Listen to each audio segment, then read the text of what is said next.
0, 1.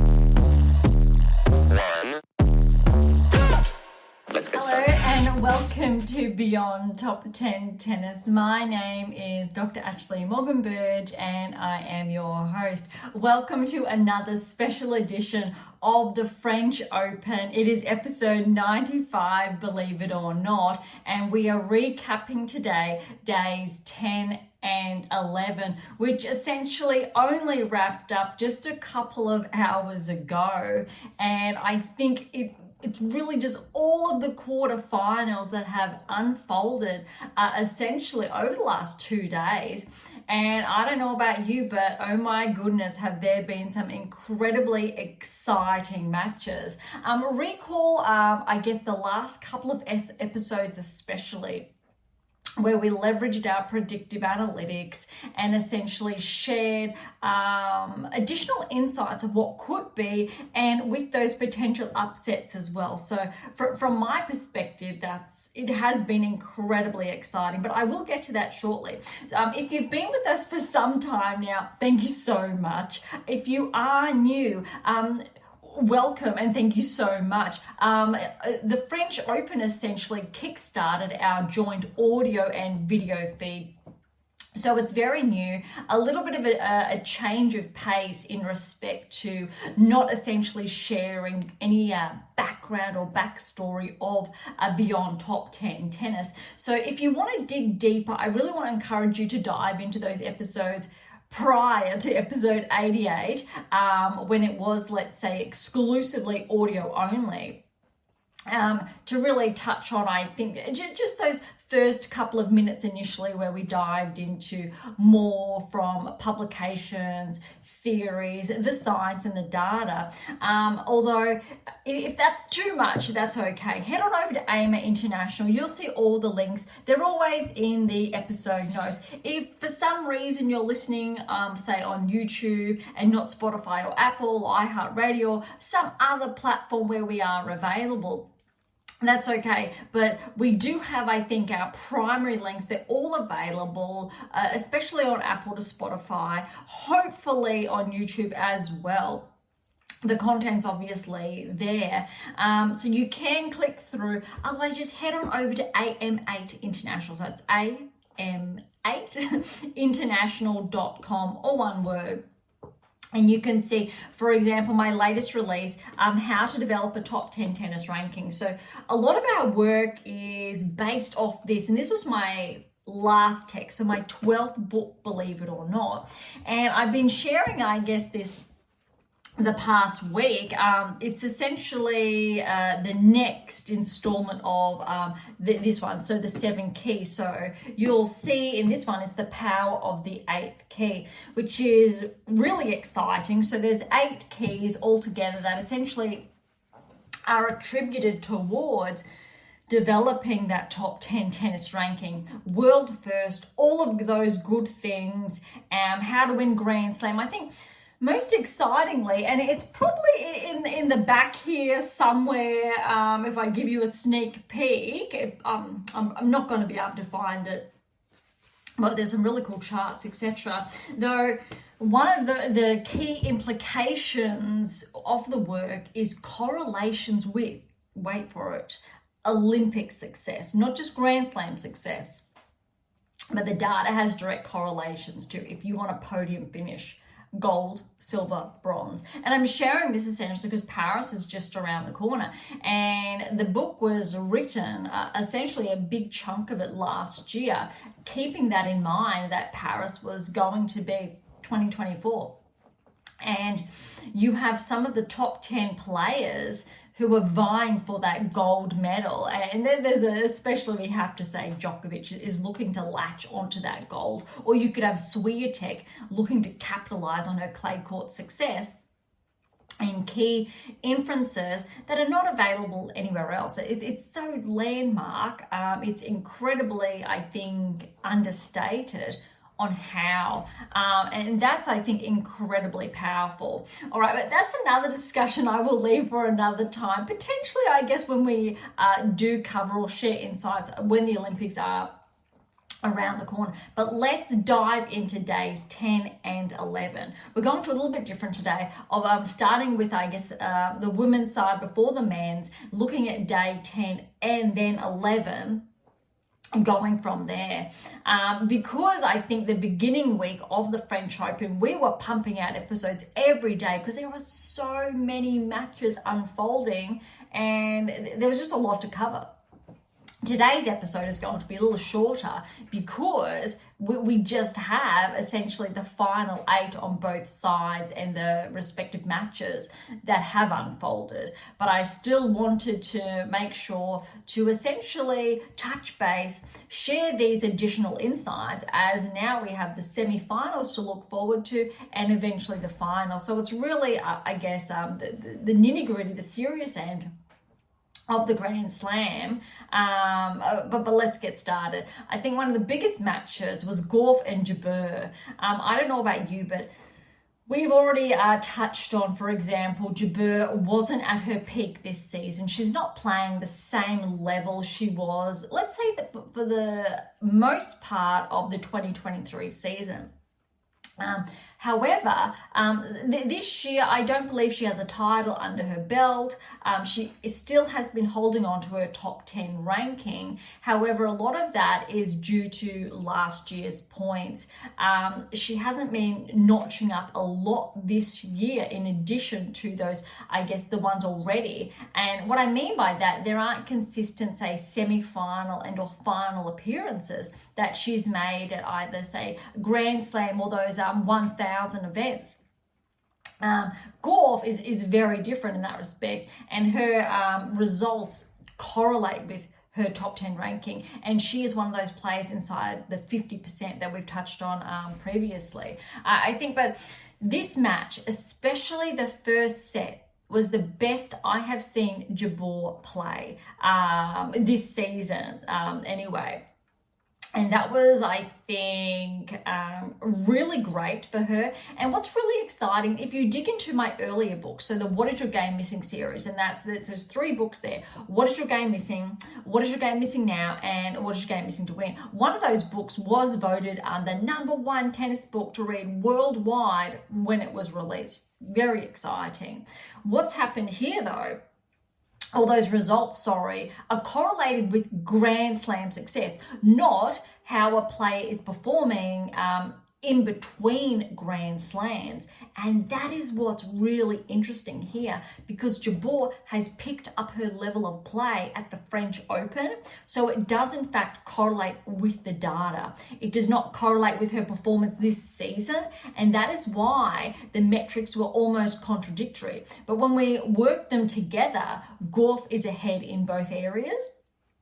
And that's what's important. However, Jabeur had the potential to potentially cause an upset because of the aforementioned data. And I'm hoping that makes sense. If you are unsure, by all means, and I share this almost, I like to think, every episode, send those questions through and I'm more than happy to dig a little bit deeper and explain further. All right, so Gauff got that win 4-6, 6-2, 6-3. First set was very close, rightly so. Jabeur just played too good. Second set, Gauff just found her groove, 6-2, and Jabeur was not playing at the same level she was in the first set. Third set, however, was very interesting. Jabeur found that groove again, and really, it was the difference between, I'm going to say, those most important points. Gauff being able to maintain that depth, maintain a higher level of consistency.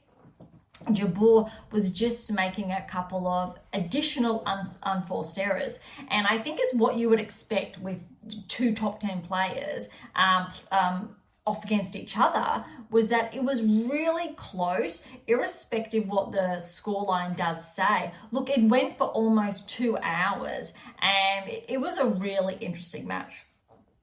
In contrast, this was an incredible result because Swiatek was playing Vondrousova in the quarterfinals. And look, to preface this, Vondrousova is the defending Wimbledon champion, which means it has been less than a year almost essentially since she won that slam. Now her performance has been tracking in fact ahead of Jabeur, and so it does correlate with her ranking. Similar to Jabeur, she hasn't had those huge results this season. However, she's still had some okay results for a top 10 player. And be mindful that I'm being incredibly harsh here, because it's these micro discrepancies that differentiate the absolute best in the world from the best in the world inside the top 10. And that's really important to clarify, that none of these players are performing poorly in any way, shape or form. Absolutely not. But what we are doing is that the data is so powerful, we have to be really firm here by differentiating these really fundamental metrics and what separates, say, the first 1, 2, 3 players in the world from the next 4, 5, 6, and so on. Really interesting. However, the match just went for over an hour. Vondrousova was not playing bad. She actually had a very clean tournament. I believe she has only lost one set all tournament, and she played really strongly. I'll just double check. So I've got another screen over here with all the results on them. We're having a bit of a change up. So if you have been watching the video feeds, you'll notice a couple of changes there as we're testing and trying things out. But where I'm going here is Vondrousova, she did lose one set, I believe, to Danilovic. And that's what's really, I think, interesting, because other than that, she had a relatively streamlined performance through essentially to the quarterfinals against Swiatek. So it wasn't actually against Danilovic. She lost a set 6-love to Paquet. And where I'm getting here is that since Swiatek took that first set 6-love against Vondrousova, there was still the capacity for Vondrousova to come back, because it happened to her in the third round. So what we were potentially anticipating was in the second set for Vondrousova to find that groove again. And look, she got those 2 games. It was, I think, in the beginning of the set, relatively close, so a bit tight. But what we found then, Swiatek, she kept going. She did not give room to Vondrousova. And that's what's really important here. She did not take her foot off the pedal. So, and that, I think, was the key differentiator.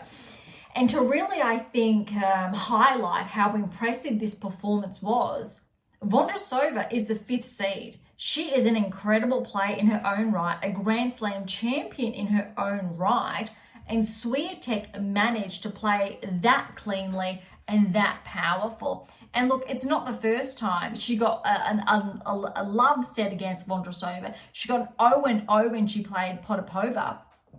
Buzkova was actually close. That was 4-2. And look, her first round was a 1-2, and her biggest test was Osaka. And look, I've touched on this previously. Why?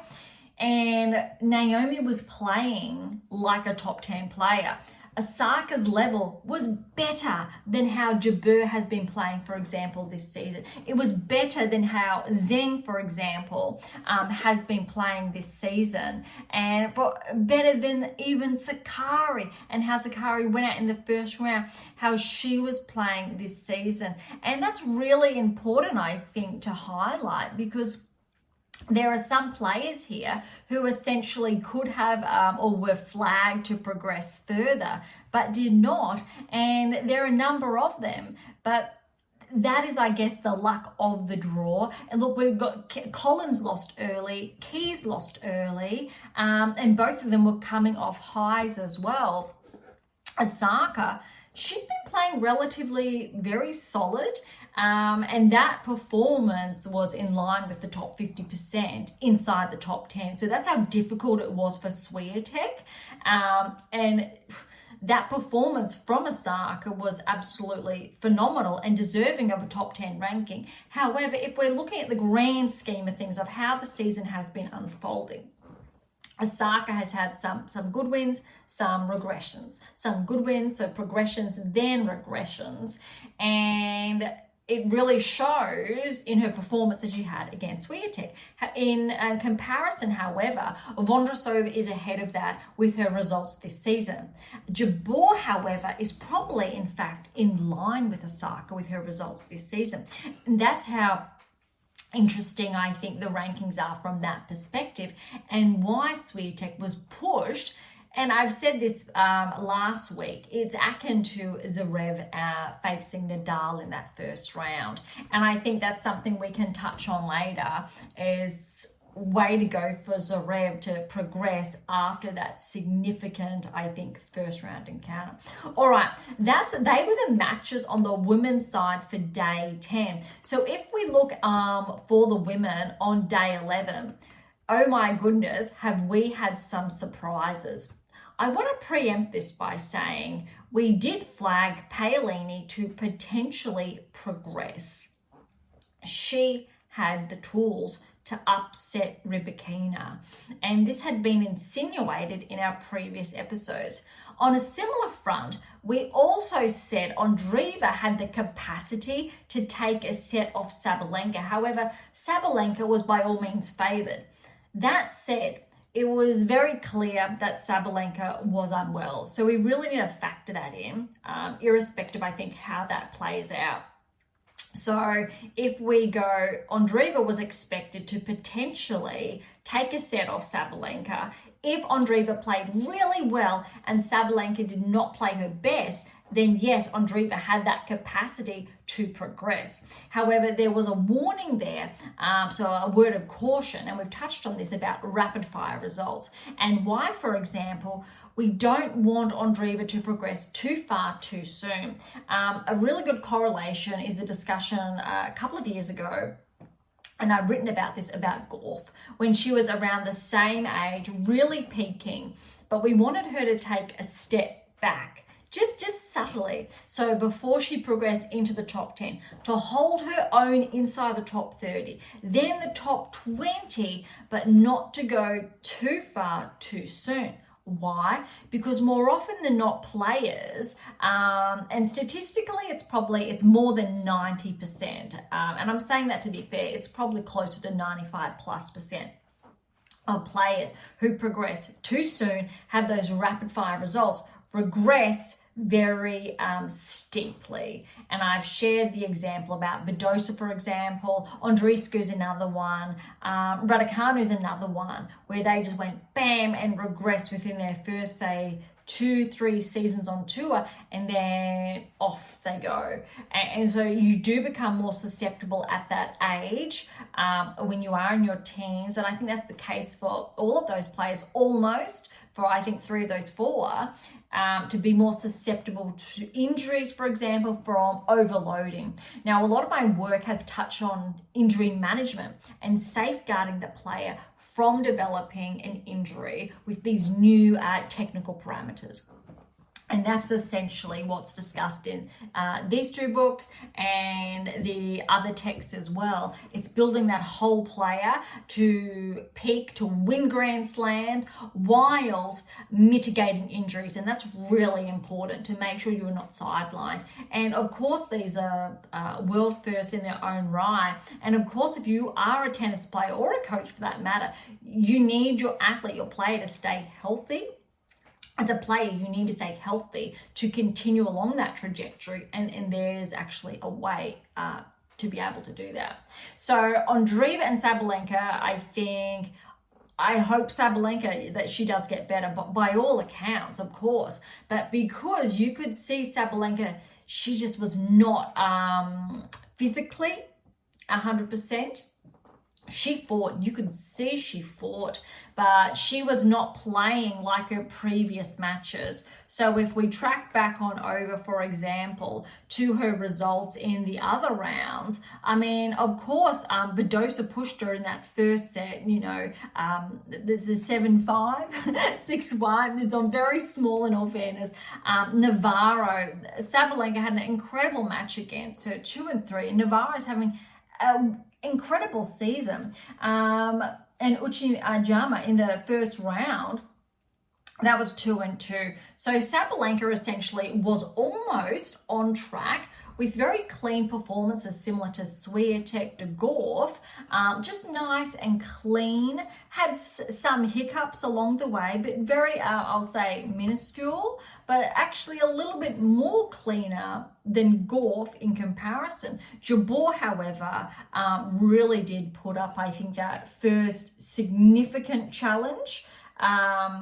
But that said, that was an incredible performance again from Jabeur. Tracking back to this match, Andreeva now, and this is really important and really interesting, is that when you're looking at Andreeva's performance, however, she had not been pushed, which is incredibly exciting. And I think where I'm going here is that, look, Andreeva, first round was 2-3. Azarenka did push her 6-3, 3-6, 7-5. All right, but then she played Stearns, who just won a title less than a fortnight ago, 2-1. That was an incredible result. And then over Gracheva, who took out Sakari, that was 5-2. So Andreeva, her performance is, yes, correlated with her ranking, which is inside the top 40. I think it's around 38. She was around, I think, 32, 34. Then had a little bit of a regression there. So her performance actually has progressed, I would say, inside the top 30. And I think by all means, after making the semi-finals, she's going to be ranked inside the top 20. I don't think there's a question there. And obviously, depending how she progresses, but she's definitely going to be a red hot favorite. But it's very incredibly significant. We knew that Andreeva had this capacity, but there's caution there. So look, the match with Sabalenka, that first set went for essentially almost an hour. Now the 4-4 went for a following, I think, hour and a half between them, because it was 2.5 hours. Sabalenka first set in the tie break. Sabalenka did come back. There was so many breaks of serves there.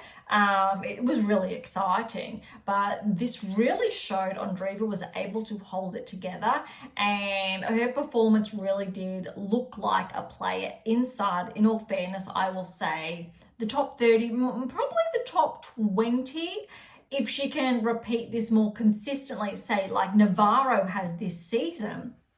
Then yes, by all accounts. This is probably the first event, however, this season where Andreeva has been going deep, really deep, and reaching that semi-final stage at this level. It'll be very interesting how the rest of the season tracks. What we want, and I say this in the best possible way, is for Andreeva not to progress past the semi-finals. And this is to help her come Wimbledon and the US Open to match or to round of 16s more, and then next season she will be primed, and it will limit/mitigate the incredibly high potential for her to regress.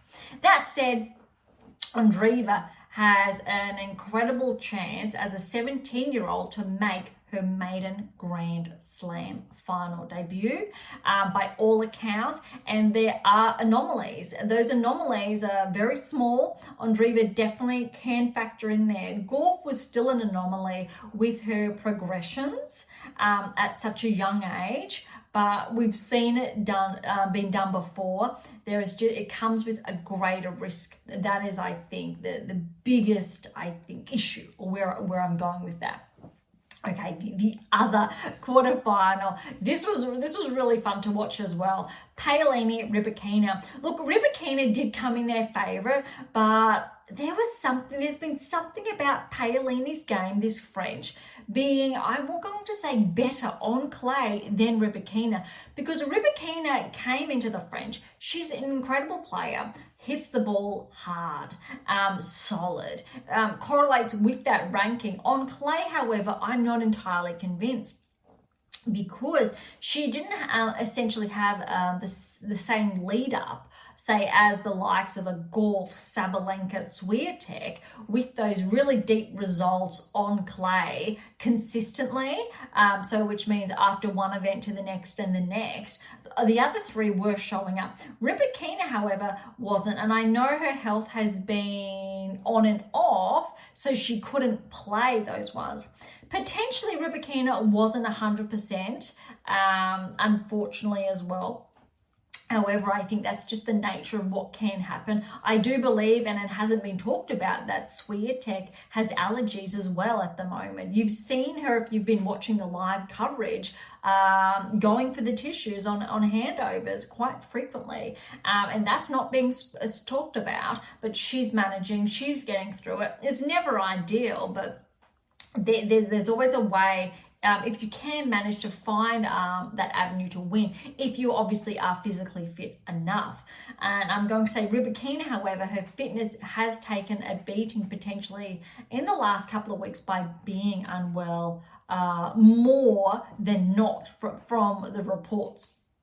If we go off that, Paolini capitalized. She was too good, and it didn't look like in any way, shape or form essentially that Rybakina was unwell. It was Paolini was just good. That first set 6-2, no way, Paolini played really good. The second set, Rybakina came back. Sure, it was still very close. Paolini was leading, and I think the nerves got the better of her. Rybakina used her experience to her advantage and got the win in the second set.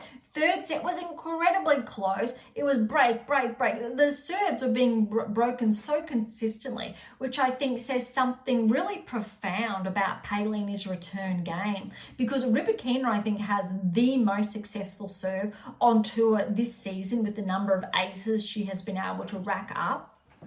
And Paolini, she still came out with the win, which really complements her game. Now, this match went for a little over 2 hours, so a little bit shorter in comparison than the other quarterfinal on day 11. That said, Paolini, oh my goodness, she deserved this win. She played phenomenal. She's seeded 12. She's at a ranking high at the moment. Her ranking, I think, will crack into the top 10. And at the beginning of the tournament, it has been said that Paolini, if she was going to progress, she was poised to become a barrier breaker this season. Now, Collins is on there as well. And this is really impressive because it looks like she will. And again, that is the data in action and how exciting the data is. 6-2, 4-6, 6-4. The semi-finals, we will get to that, I think, shortly, but it is going to be incredibly exciting. All right, that's for the women's side. Now, let's jump over to the men's and the quarterfinals that have unfolded. There's obviously going to be one missing, but we'll get to that shortly. Sinner and Dimitrov were the first one, I think, that to kick off the action on day 10. I was anticipating that this was potentially going to be longer, that Dimitrov hopefully was going to get a set. Not necessarily anticipating Sinner would get the first set 6-2. That second set 6-4 was closer, I think, than what I think the scoreline essentially suggests. Third set tiebreak 7-6, 7-3. Very close, more so how I thought potentially it would pan out. Looked like Dimitrov, however, ran out of gas in comparison to Sinner. So if we're looking at, I think, the backstory to that, Dimitrov has had, I'll say, some longer matches, and we know that was the case, for example, against Hercax. It was 3 sets, but there was 2 tie breaks there, and then he had 4 sets against Berge. He did have a very clean, I'll say, second round and first round. So Sinner, however, he really did just capitalize, and that was, I think, really impressive. We do know, obviously, because he's progressed and Djokovic did have to withdraw, he is now the new number 1. It would have been, I think, nicer to go with a title or that final appearance. And I think his reaction has been very underrated because of that.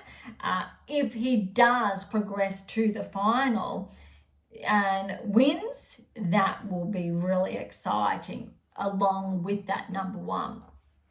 All right, but this was, I think, a really clean performance from Sinner, irrespective of that third set tiebreak. He got it done in 3. That could have definitely gone to 4, maybe 5, but I would say really 4 if Dimitrov took, for example, that third set. But all in all, a really healthy performance from Sinner. Now, look, the next one, the same. Tsitsipas, Alcaraz. Tsitsipas was potentially positioned to win the French Open.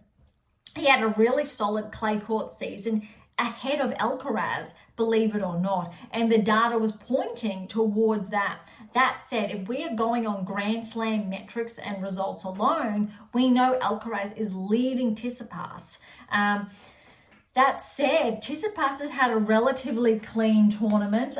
Going off again, looking at the results, we know his last round against Arnoldi did go to 4. Other than that, he did have another 4 against Zhang, and also, well, it was 3 against Altmaier the first round. I think in comparison, however, Alcaraz he dropped a set against Korda, so that was third round. Very clean, I think, first round. No, that was second round there. But very interesting in respect to Alcaraz finding the legs when we know he had to rest prior to the French. I think he had something to do with his forearm, a slight tear or a niggle that he had to manage. And that's why we couldn't really ascertain his level. But what better time to peak than at a Grand Slam? And we've seen the best in the world do it over and over again. We've seen Serena do it, and when she was in action, Federer do it in action, Nadal, and of course Djokovic continuously do it. I mean, Djokovic's form, this French, was absolutely phenomenal, especially when you gauge his level of play. He did make the semi-finals the other week in a clay event. It wasn't, say, a top tier event, but nonetheless, he still had a number of matches under his belt. But to perform at his level and to do 2 back-to-back 5s was very impressive. All right, so Alcaraz, Tsitsipas. Alcaraz, look, 6-3, 7-6, now it was 7-3, and then 6-4 was a really impressive match. He was just too good. What's really interesting, however, and it was a little bit frustrating to watch, because this match went just over 2 hours. And look, remember, this was 2 hours 15. The other match with Sinner was 2 hours 30. So very similar in duration.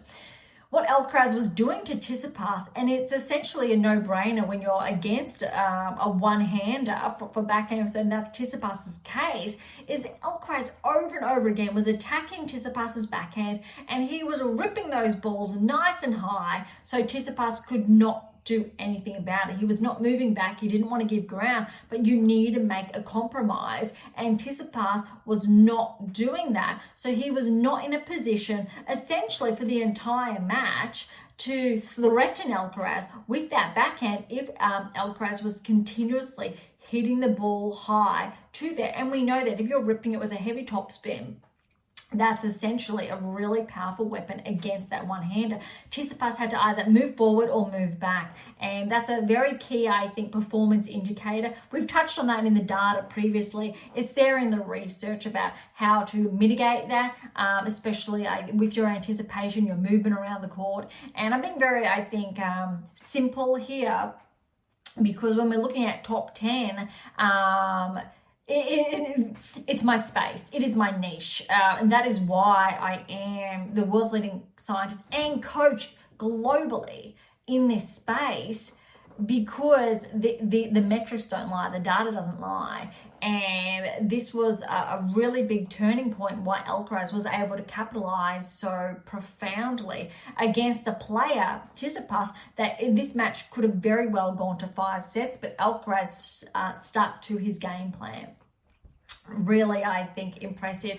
Both Sinner and Alcaraz. Arguably, however, Alcaraz did have the tougher quarterfinal. That said, when we're going off rankings, Dimitrov is the 10th seed, Alcaraz is the 9th seed. So I think when you're looking at it from that perspective, that was quite even.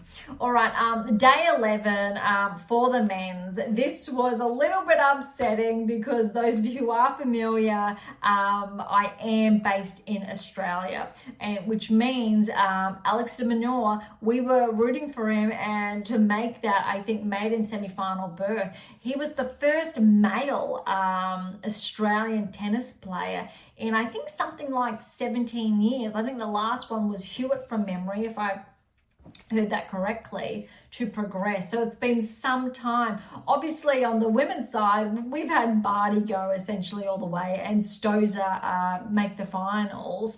So it was a very big one for men's tennis for him to progress. But that said, he's also been our first male player ranked inside the top 10 in also, I think, 17 plus years. And Alex is incredibly underrated because he is an Aussie who just lets his tennis do the talking. He does not talk otherwise. And I think that makes some very interesting insinuations there, which are noteworthy. Zverev, he played too good. 6-4, 7-6, now 7-5, 6-4. If you were watching as I was, and it was on very early this morning Australian time, de Minaur was set to win that second set. Zverev came back. I believe Alex was up 5-4, could have. Zverev broke back. And then it went all the way, obviously, to that tie break. Had his chances in the third, but really Zverev he towed the line. Now, it wasn't really a case of, look, de Minaur had the legs to push it to 5. Zverev just stepped up his game a notch or two. There wasn't a huge, I will say, difference between the two. But you could tell those micro discrepancies where Zverev was able to capitalize. As far as movement was concerned, I'm going to give that to Alex. He really did have it, but Zverev, he kept pressing and he kept pushing Alex around. He was the player who was more positioned to dictate play, in contrast to Alex more often than not. And again, remember, these are micro instances or inferences for that matter, because we are talking about a quarterfinal of a Grand Slam. Alex deserves to be ranked inside the top 10. So we could say 2 top 10 players who have had really impressive starts to the season. And oh my goodness, it was so rewarding to have a male Aussie progress to the quarterfinals. And again, going off the data, and you would have heard me talk about this essentially over the last probably 3 to 6 weeks, maybe longer, that Alex was poised to make a quarterfinal of a Grand Slam. So I'm really happy with that. Again, it's the data. However, you would have also heard me say that I wasn't sure if Alex was ready to progress to a semi-final. So I'm not surprised that Zverev got the win. Not objectively, so subjectively speaking, I was hoping for de Minaur purely because he's a great guy, a great Aussie tennis player. And he's really coming to his own. Zverev, however, look, with that win against Nadal in the first round, he essentially deserves, he's been tracking really well. And going off again his previous results, if we're looking at, he's come off 2 back-to-back 5-set matches. And that's just a lot. And for him to still have the legs against Alex, I think he would be really happy that he was able to close that out in 3. I think if Alex was able to push it to 4 or maybe 5, he would have had a chance, especially if it went to 5. Alex would have had the legs over Zverev. I definitely would say that. But Zverev, he played clean, and that's what's, I think, really important. All right, we know what happened in the other match, that Rudd did get that walkover. And that's, we know, I think, each and every one of you out there, it's disheartening at a Grand Slam level to lose a player as such as Djokovic's level, the number one seed, due to that ailment. But we really should clarify that it was obviously something that happened during play. And as Djokovic even said himself, it was nothing to do with those late matches. But what's really important here is Djokovic, even though his last 2 matches went to 5 sets, let's remember, he could have closed them out in 3. If he was good enough, and this is going to be a bit controversial, he would have closed those matches out in 3. However, he had stellar opponents in Cerrundo and Mazzetti respectively that pushed him to 5 sets. So arguably, he would not have finished those matches at say 3 a.m. or another time in the morning if he was on his A game and finished in 3 sets. And that's really important. The only reason why those matches went to 5 is because his opponent was too good. Mazzetti, Cerrundo, respectively, was able to push Djokovic that far. Now, the likes of, say, Sinner or an Alcaraz were not pushed to 5 so far this tournament. Zverev obviously has been. I'm not too sure. Rudd has not been. Actually, no, he has been with Fritz. My apologies. However, that is just really important to note that Djokovic was essentially pushed and under pressure, and his body obviously copped a lot of 2 back-to-back 5-setters because of the quality of his opponent and potentially his level of play. Yes, was exceptional to get through those matches, but it was not as solid or clean as, for example, an Alcaraz or Sinner. That's why those matches went late. And that's really important, I think, to remember and to keep in mind, because if he completed his match like as smoothly as, say, a Swiatek, like an 0-1, as we've seen him do previously at Grand Slams, of course we've seen him really wipe the court. That just was not the case. He had to play longer. And for whatever reason, I think it was in that second 5-setter that it was a bit too much. And that's where obviously his knee got a little bit worse for wear. So I really wanted to, I think, run that home. That was really important. All right, that really wraps up the action on for days 10 and 11. But before I think we wrap things up completely, what we do know that day 12 is women's semi-final day. Absolute huge day, and it'll be followed by men's semi-final day on day 13. But wow, Swiatek Gauff, it has been a final before. This is a repeat of a final a couple of years ago where Swiatek obviously got the win. Gauff was the finalist of the French Open. It should be a final, but look, the other half, Sabalenka's not there, Rybakina's not there. That's what it was meant to be. And recall earlier in the French Open, so in our episodes, how I've shared, we rarely get 1, 2, 3, 4 seeds, the top 4 in the world, in the semi-finals. And look what's happened. It's correct. Swiatek and Gauff, but we are now missing both Rybakina and Sabalenka. That was a huge upset back to back, but we've got Paolini, Andreeva. You have to favor Paolini. You just have to, because of her ranking, because of how her season's going, and she's essentially earmarked to progress into the top 10 to become a barrier breaker. That's the 3rd barrier break of the season. Ostapenko, Collins, and potentially now Paolini, which is really significant, huge. And I'm going to follow that up by, initially it was also Zheng cracked in back after the Australian Open, her result then. And that is a very big anomaly for the season, but we will address things at the end of the season to look at how many players cracked into the top 10 and maintain that ranking, because Ostapenko's on the verge of fluctuating out. Zheng, with her performance, equally is.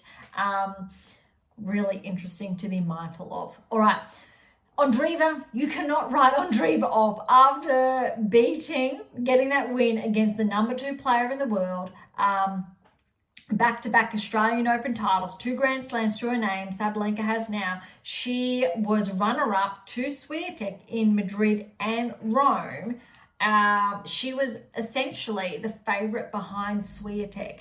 So for Andreeva to get that win, you just cannot write her off, especially with Conchita Martinez now in her corner. Paolini, however, I'm going to give her purely the favourite, going off her progressions this season. She has that 1,000 title in Dubai under her name. She has been progressing, she has been tracking, and it's all that we like to see. Andreeva is an anomaly, and she may continue to be an anomaly. This time next year, that will not be an anomaly. We will have the data behind us to be able to better extrapolate this performance with the predictive analytics.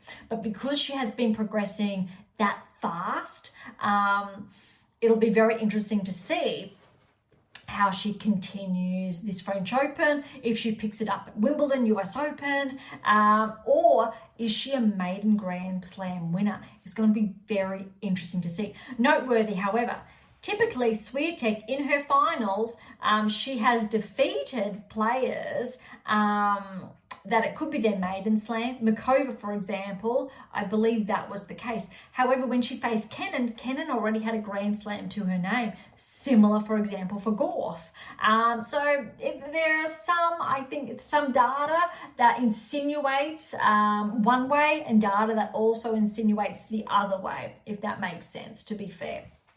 All right, the other semi-final, Swiatek, Gauff. This is hard. Swiatek has the winning edge. She has the lead. She's been playing very cleanly. If Swiatek continues to play as clean as she has played, similar to, for example, against Vondrousova, because Vondrousova was that 5th seed, you have to favour Swiatek. If Gauff delivers, for example, how Osaka delivered in the second round, that's tough. Potentially, you need to give Gauff a bit of an edge if it is in 2. Swiatek, it's her Grand Slam. She's going for 3 in a row. She's won it 3 times before, so she's the hot favourite. Potentially, if Swiatek is not on her A game, there is room for Gauff to essentially notch up her second Grand Slam, because if Gauff does make the final, you have to favour. Either way, Swiatek, Gauff, whoever I think gets the win, they're going to be the hot favourite. And irrespective if Paolini or Andreeva make the final, it's an incredible feat for either one of them. Obviously, Paolini's peaking at 28 years of age. Andreeva's 17 years of age. She's been peaking from 16 now to 17. Her game's been getting that much more exciting and more powerful as she continues to develop. But you have the favourite against, I guess, the underdogs, and the underdogs are going to fight it off in one semi-final, and the favourites are fighting it off in the other semi-final. Really interesting, incredibly exciting. Okay, for day 13, men's semi-finals, this is going to be just a blockbuster in their own right. Zverev. Rudd's going to have essentially clean legs. He's had a day off. And Zverev, you need to favour Rudd because of this. Rudd's been coming into his own, but Zverev just keeps going from strength to strength. I need to give it to Rudd when we're looking at, even though Zverev is ranked ahead of Rudd, and Rudd did progress back into the top 10 this season after he did regress. So he is a barrier breaker this season. And that said, Rudd had titles this season, so Zverev. I'm going to give Rudd the edge because of those fresh legs. He had a solid match against Fritz, but you know what? If Zverev still has enough in the tank, you're not going to be surprised if it goes to 5. If it goes to 5, you need to favour Rudd. All of the data from that perspective is favouring Rudd. But look, how Zverev's been playing, you need to favour Zverev. And it's a really tough call. It's essentially, if rankings are out the door, But what's really interesting, we know Rudd's been a finalist at the French on multiple occasions. I think it's twice now he has been. He's definitely positioned to win his first Grand Slam. I don't think he's going to get a better opportunity to win a Grand Slam because we know Sinner and Alcaraz are going to continue to get better and better, most likely. Zverev, he's been in the top 10 for a number of years, even though he regressed because he was injured, got back in. Rudd, though, he's there. He's still young, but it definitely, he's going to, you can only see Sinner and Alcaraz getting better. I'm not sure how much Rudd will progress further in respect to those peak performances. Definitely still top 10 quality, but we're looking at the next gen coming through, and Rudd is a part of that next gen, but he's just a few years ahead, that's all. Rudd would be favoured. Likewise with Zverev, I think the best chance, purely because they have a chance to progress to a Grand Slam final and not face off against Djokovic or Nadal in the French, which typically just a no, because they both have been so successful in their own right when it comes to Grand Slam finals.